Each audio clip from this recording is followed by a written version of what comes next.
Okay, hello everybody. As some of you may know, my name is Jessica, and this is my channel. And today I'm going to do an episode on gender theory.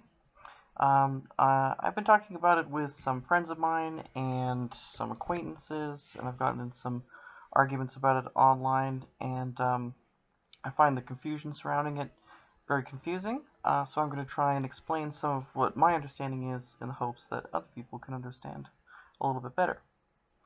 So, um, we'll start with the very basics, the idea that gender is not a binary. It is in fact a spectrum.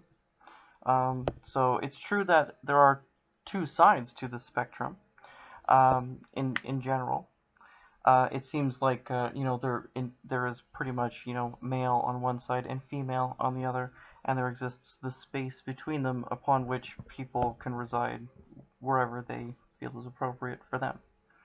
Um, and people are allowed to move up and down that scale again as they feel.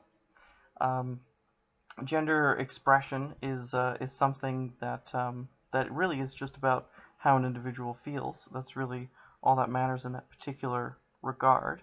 The physical makeup of your body really is totally irrelevant.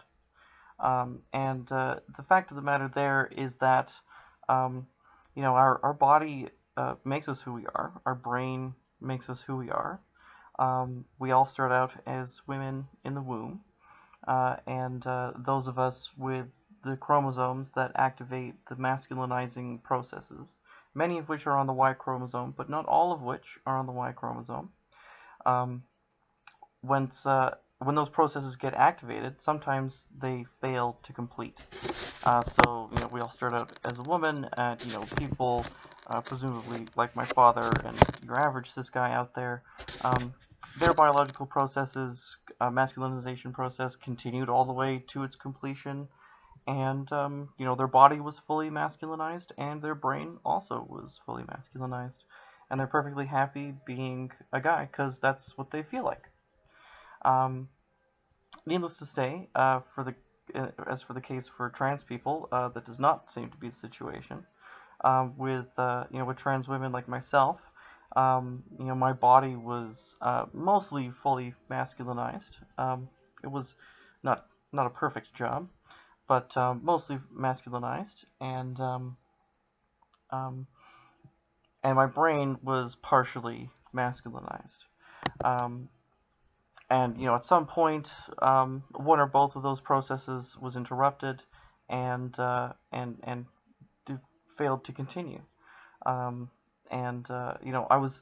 This is the thing, right? So like, I was probably just far enough along that I felt, and I do kind of feel somewhat masculine. I'm not afraid to be, like I'm tall and muscular, and uh, you know, I don't act like most women, and I like all of those things. That's all fine with me. I like being who I am. I just want a vagina, and I'm glad I've got one now. Um, and so when those processes get interrupted, that's when trans people are born. Um, when Now the like in particular, that's pretty well established truth. Only the most extreme ridiculous idea could possibly, or ridiculously extreme person could go against that particular notion. Um, there are TERFs, trans exclusive radical feminists, and they are the sort who define women in particular based on their experiences growing up as like oppressed females. Um, very much held down by men, and and that is a thing that happens. The masculine oppression of females, like the subservient role of women in modern society is quite pervasive. It's not anywhere near as bad as it used to be. The idea that women are property is no longer a main facet of every single primary religion. So that's great. Um, and for the most part, this idea that women are subservient or owe something to men exists in tiny cities or tiny towns and the sorts of places where those ideas don't encounter better ideas very often, nor do they encounter adequate justice often to stamp them out. Um, but anyways, so I lost my train of thought. I guess this is what the future editing we're gonna edit in the future, hopefully. Yes. All right. So so this process can get interrupted. When they get interrupted, that's when trans people show up. Right, and TERFs, they associate women with this, their oppressed status as children, meaning that because because trans women, I grew up as a boy, I didn't have those experiences. I had other oppressive experiences where I wasn't allowed to express who I really was and was afraid of saying the things that I really wanted to say and feeling the things I really wanted to feel and doing the things I really wanted to do. So that's, I still had some kind of oppression. This is the trans oppression, so to speak, from the established cultural norms. I grew up in Florida where it was not a great place to be, a small town, relatively small town in Florida, and it was not a great place to be different.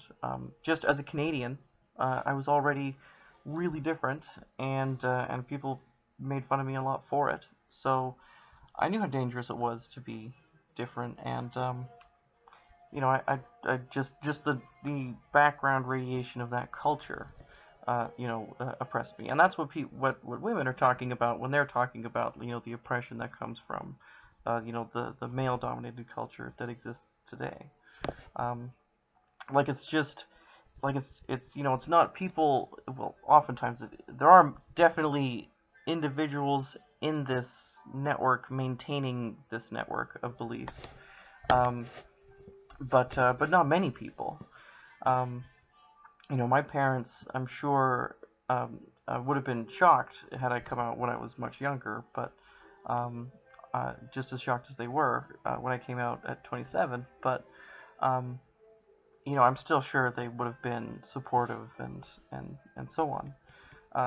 But the rest of the people there probably not so much, and God forbid what people in high school might have said or done.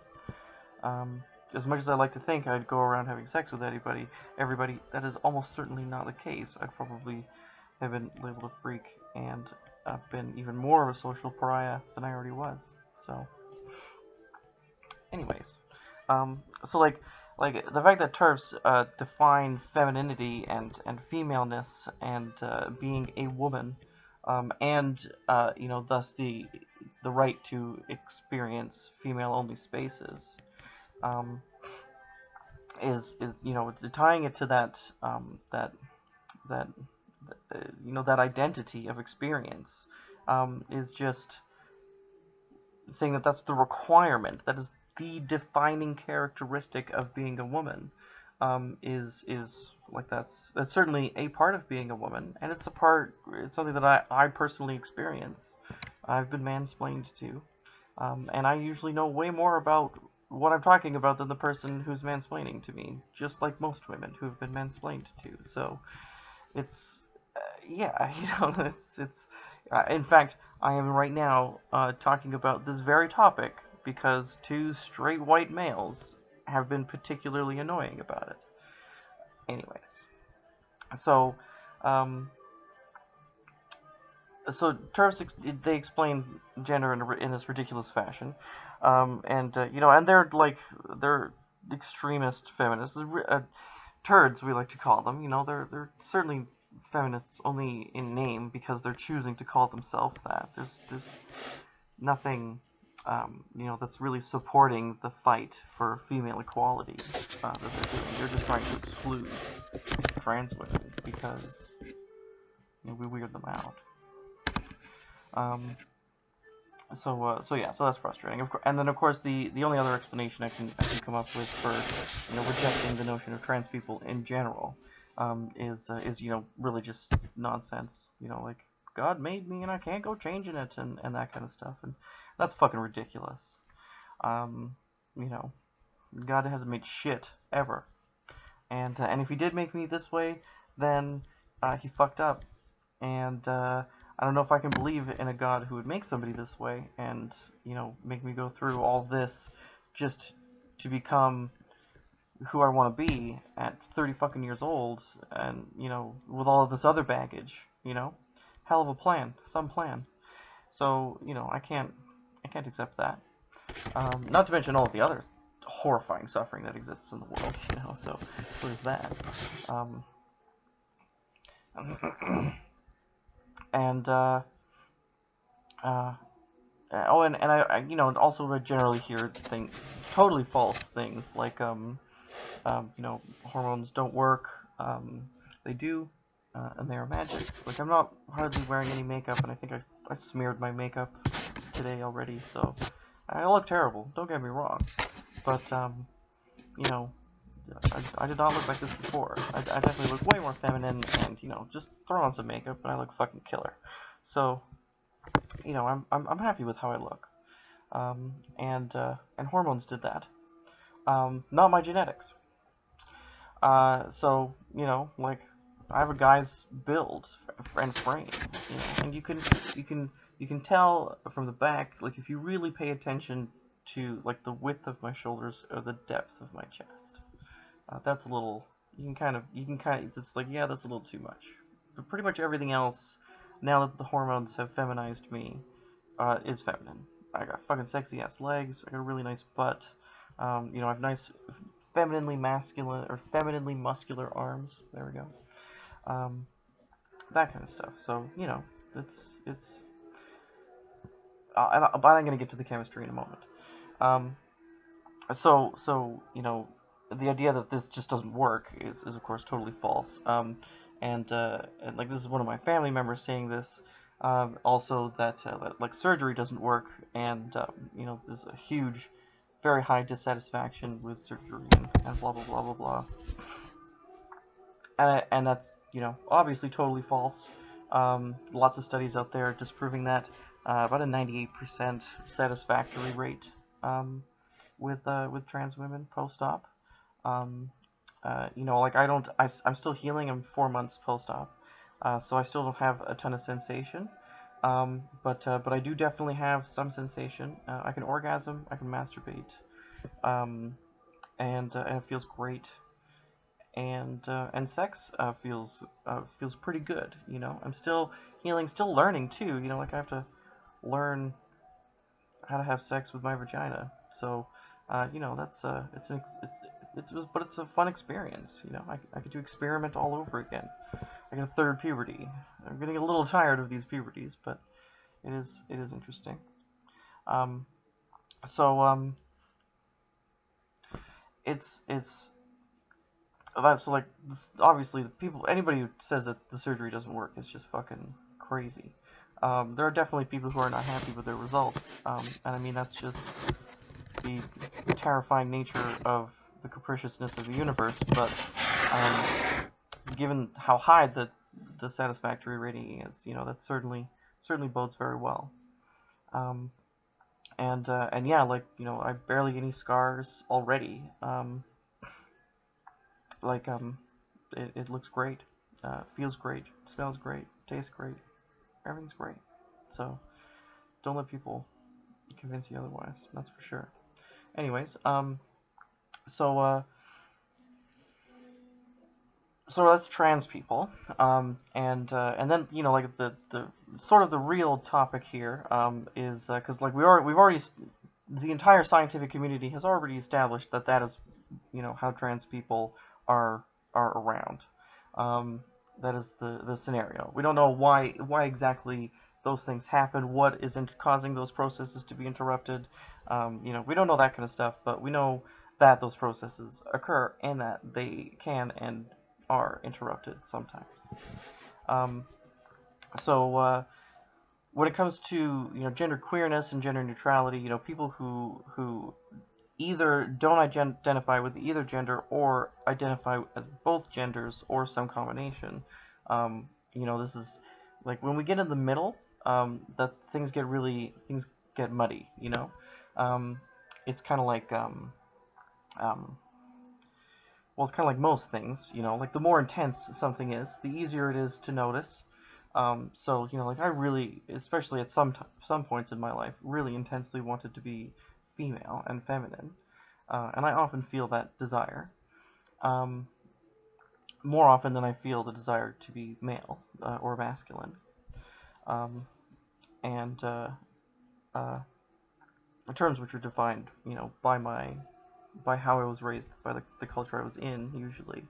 Like whatever culture I was socialized in is how I'm going to define these concepts of masculinity and femininity. So, like they're cultural concepts, like a lot of people like to say, but some people like to say that and then dismiss the concept of gender entirely, and that's not that doesn't track scientifically. Like the idea that we don't need gender or something like that. I mean, kinda, like it is true that, like there needs to be some chromosome action there, and we're getting really good at science, so we can obfuscate how many of X's and Y's we need, but if that exchange doesn't happen, then that's not reproduction, and that's the thing. So, I kind of lost my train of thought there. I wish I had something to drink. I'll get some more.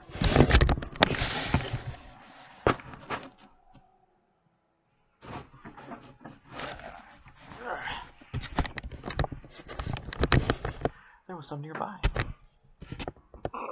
Oh, excuse me. I had McDonald's for lunch.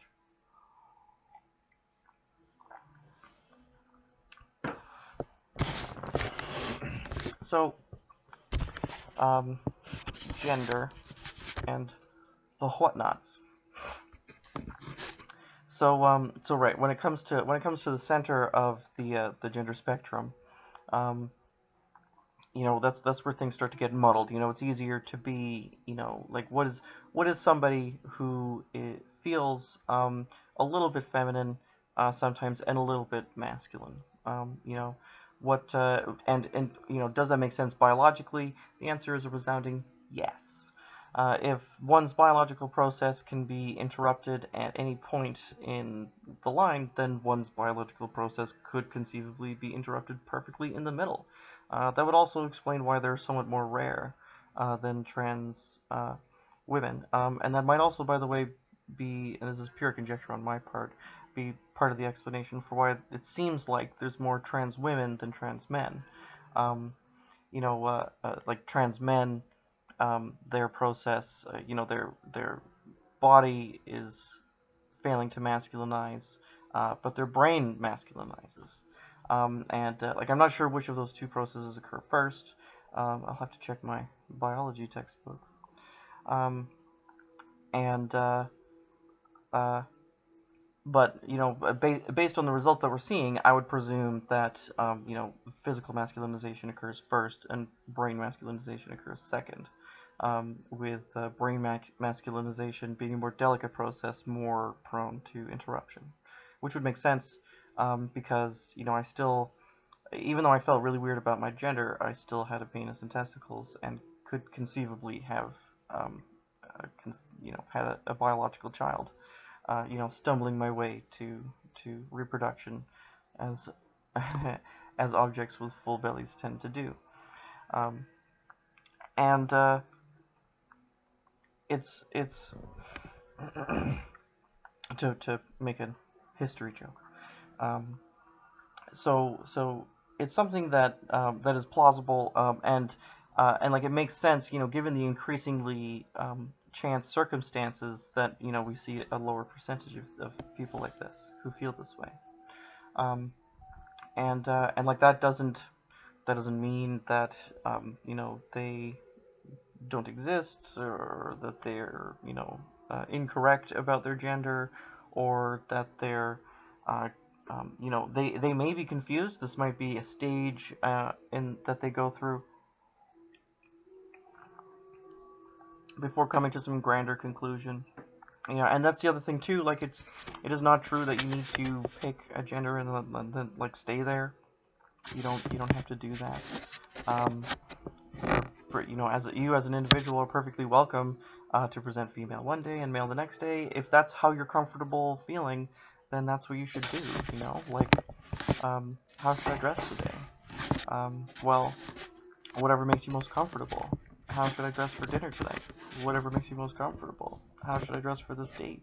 Whatever makes you most comfortable. Like, that's how you should dress. And maybe that's just me, but you know, and like dressing just in women's clothes with a guy's body did not make me feel comfortable. But dressing in women's clothes with a woman's body makes me feel comfortable. So like, there you go, bam. And men's clothes I found uncomfortable, like, inherently. So even before I knew what the heck was going on, I just knew that I didn't like it. So um, and so the fact that these processes can be interrupted, and if you can be interrupted in the middle of these processes, is not at all shocking or strange, and explains why we have genderqueer people and gender neutral people and people of that ilk. Um, like, when you're in the middle, and like, it's easy for you to feel just a little bit of one gender or another. It's like, it is simply easier for you to move around on that gender. You have less distance to travel to make a bigger change. Like, for me to go from female to masculine is a big move, but to go from not very feminine to not very masculine is not a big move. So like, again, so long as we keep this image of the spectrum of gender in our mind, this really just makes a ton of sense, and is very logical, and is clear has methods of action that make sense and are based in established biological and scientific theory and fact. Um, and I think that's pretty much it. Um, yeah. So yeah, if you've been watching, you should have a pretty good understanding, or at least a better understanding, or at least a few more interesting things to think about as it pertains to gender theory. I'll just check my notes here and make sure that I've covered everything. So we talked about the interrupted biological processes, and how, when it comes to gender neutral and gender queer people in particular, that seems strange, but when you think about the gender spectrum, and about the processes being interrupted when they're close to the center of this spectrum, and even though that sounds very rare, that appears to be reflected in the rareness of trans or genderqueer people. There's a ridiculous amount of trans women, of which there are still very few of us, and there's even fewer trans men, and there's even fewer genderqueer people. So, oh, right. The only other thing that I wanted to talk about was the chemistry, but maybe I'll put that into a new video. So I'll just summarize my thoughts on this, and this is definitely my personal thoughts. This is backed up in approximate scientific thought and evidence and rigor. Like we know what estrogen and testosterone does. We have a pretty good idea. Progesterone remains somewhat of a mystery, but the two big ones, we have a pretty good idea. And it is my opinion, based on my experiences, that it really is our hormones that really make us who we are. They make us the gender. They help us feel the gender that we want to feel. Since being on estrogen, I really appreciate how much easier it is for me to feel my emotions, and I appreciate how much more emotional I am overall. Because I like my emotions, and I like feeling them, and it sucks when I feel bad, but it's great when I feel good, and that's just something I find valuable about my own personal life. But I mean, at the same time, like, I don't think that we can establish an individual's gender based solely on their chemistry. An individual might, and like let's, the person that I was arguing with made this differentiation, this big deal between like pre-transition and post-transition. Like if you're a pre everything trans woman, you're a woman, you're a trans woman. Like you're just prepubescent, so to speak. You know, the like I don't know why this guy wants to withhold, or no, sorry, I don't know why this guy felt he was being so generous in extending the title of female to post medication and or pre medication and pre surgery. In particular, in this guy's case, pre medication, pre hormones, trans women. Saying that most women would not consider them a woman. Most people wouldn't consider them a woman, and obviously that just seems fucking ridiculous to me because again, this is about how people feel, and even if you don't have to feel right to know that you want to feel different, and when it comes to gender, there's not a lot of other choices. It's just more of one direction or the other direction, and because usually people can like I think that's another interesting point is, like there's not only the position on the spectrum, but also the amount of space horizontally they take up on the spectrum as well. Like some people, some trans women go like, hyper feminine, they're very narrowly at the female end of the spectrum, whereas others, like me, might be still certainly enjoys hyper femininity and that kind of stuff, but has a broader, isn't afraid to occupy a broader space on the gender spectrum.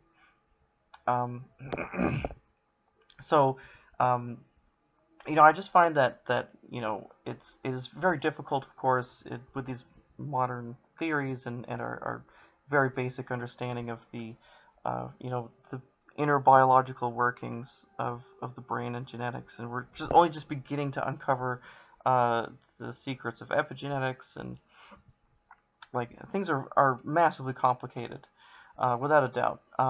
But that doesn't mean that we don't have a pretty good idea of what's going on. And unfortunately for TERFs and conservatives and Christians and anybody else who would seek to deny trans people and genderqueer people the respect of their identity, they're just wrong. Just totally wrong. They're wrong biologically. The assertion that people make about, chromosomes are a poor determinator of gender. Reproductive ability is a poor determinator of gender. Sexual organs is a particularly poor determinator of gender. Like the only thing that seems to reliably predict someone's gender is asking them. It's just a weird thing that when some people are wrong when they give that answer. There are people out there who are like, I feel like I'm a cloud gender, and that's not a gender. That's an abstract idea. The genders do exist, and there are two primary ones. I'm very open to additional space in that area, but I think the gender spectrum, plus the sexuality, landscape, maybe even, as opposed to just a spectrum when it comes to sexuality, because there are so many different dimensions of relationships, as separated from gender. Maybe I'll make a video about that some other time. But anyways, so to recap again, this is about the interrupted biological processes. Biological processes can be interrupted. News 11. Those processes can be interrupted at pretty much any point, and given a large enough population, we're going to see a wide variety in people and gender expressions based on at what point that their process may have been interrupted in. maybe that's not the explanation, but that's the only one I've heard that fully captures all of the different experiences that we hear from all the different people in the trans community.